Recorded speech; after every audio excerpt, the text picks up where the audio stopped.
لیکن عام لوگوں کے جانے میں اور خاص لوگوں کے جانے میں بہت زیادہ فرق ہے۔ عام لوگ جاتے ہیں، ان کے جانے میں اور خواص کے جانے میں بہت فرق ہے۔ عام لوگوں کی روح قبض ہونے اور خواص کی روح قبض ہونے میں بڑا فرق ہے۔ سیدہ فاطمہ الزہرا رضی اللہ تعالی عنہا، جن کو سرکار نے فرمایا میرے جسم کا ٹکڑا ہے، انہوں نے جو مولا نے مجھ کو کشاد دیا اللہ تعالیٰ کو 4 نصیحتیں دی تھی، جن میں ایک نصیحت یہ ہے، فرمایا میرا جنازہ رات کے اندھیرے میں اٹھانا، کہیں کوئی غیر محرم مجھے دیکھ نہ سکے۔ فرمایا دوسری نصیحت یہ ہے کہ میرے وصال کے بعد رونا نہیں ہے،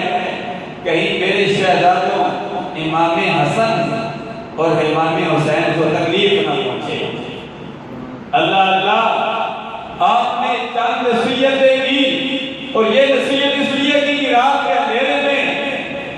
میری نماز جنازہ اٹھے، کیونکہ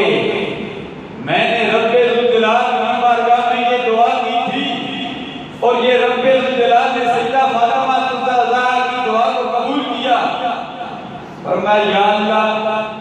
میں نے دنیا میں پردہ کیا، کسی نے میرے بال کا کسی کو نہیں دیکھا۔ یا اللہ، جب میری روح قبض کرنے کا واقعہ ہے، جب وہ وقت ہے، جب وہ گھڑی آئے، یا اللہ اسرائیل لوگوں کی روح کو قبض کرتی ہے، یا اللہ جب میری روح قبض کرنے کا وقت آ جائے، یا اللہ اسرائیل کو نہیں بھیجنا، فرما میں اسرائیل سے بھی پردہ کرتی ہوں۔ اللہ اللہ، کتب میں آتا ہے کہ اللہ تبارک و تعالیٰ نے فرمایا سیدہ فاطمہ الزہرا غم نہ کر، جب تیری روح قبض ہونے کا وقت ہے